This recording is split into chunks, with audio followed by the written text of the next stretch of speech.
Welcome back. Showdown stakes have never been higher than when the Crows and Power clashed in their one and so far only finals match. The first semi-final in 2005. It was billed as the ultimate showdown and the first half was tight and physical. But in the second, Adelaide got right on top and blew Port away, cruising home by nearly 14 goals.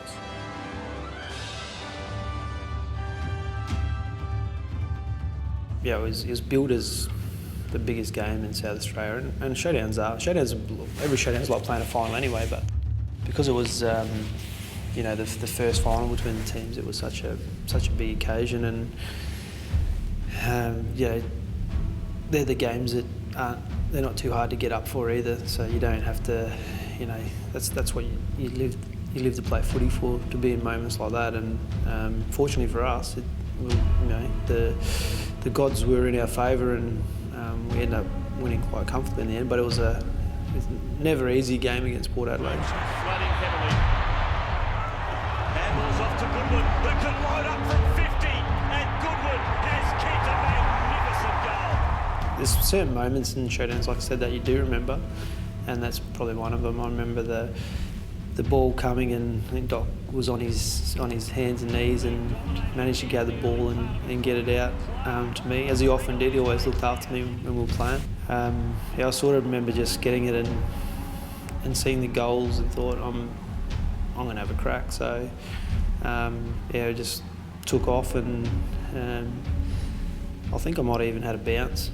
I ran, and Adam Kingsley sort of was pressing up at me, and at that time I was probably too far out, so I threw him a little bit of a pup, and he fell for it, and then I kicked it through. And I remember Goody saying to me after, he said, because I could have jumped in the air and give it a bit of a fist pump, Goody said, don't steal my celebration.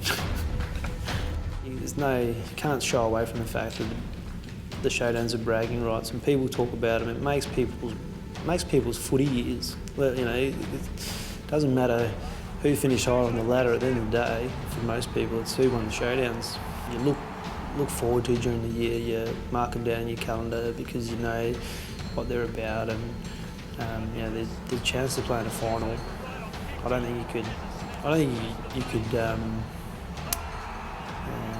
wish for a bigger opportunity to play. And yeah, I just remember that you know, the noise of the crowd, and you know, it goes to another level. You know, hopefully it'll take that rivalry to the next step.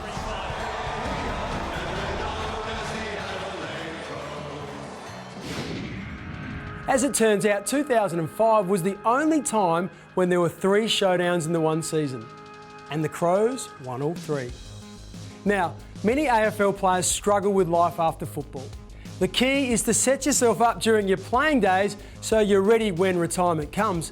And Josh Jenkins is doing just that. The big man with the thirst for American sport has ambitions to become a journalist, and he's already writing a weekly column for The Advertiser. I guess writing is something I've enjoyed since I was a little kid, and I've got thousands of scrap pieces of paper with, you know, mock football teams and basketball teams.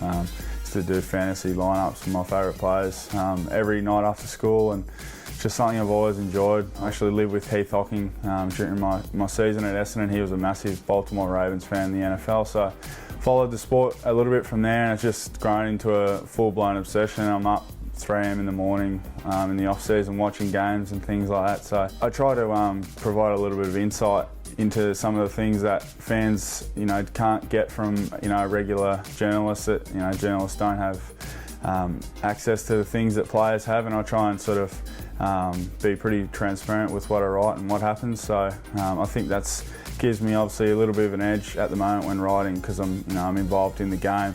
The challenge will be, once I step away from football, you know, still be relevant, still be something that people want to read. I probably am more opinionated on things when I write about American sports, because I'm a long way removed and not involved.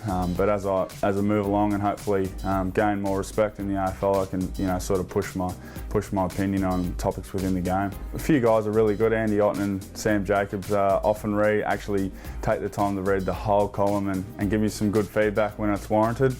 But you got the guys like Tex and Tommy Lynch, and who just look at the see my face on the paper and basically slam it straight away. Josh may well follow the path of former Crow Ken McGregor, who is now a highly respected journalist. As we go to the break, just a reminder that 3-game memberships are still available. Head to the19thman.com.au for more details or call the club on 8440 6666.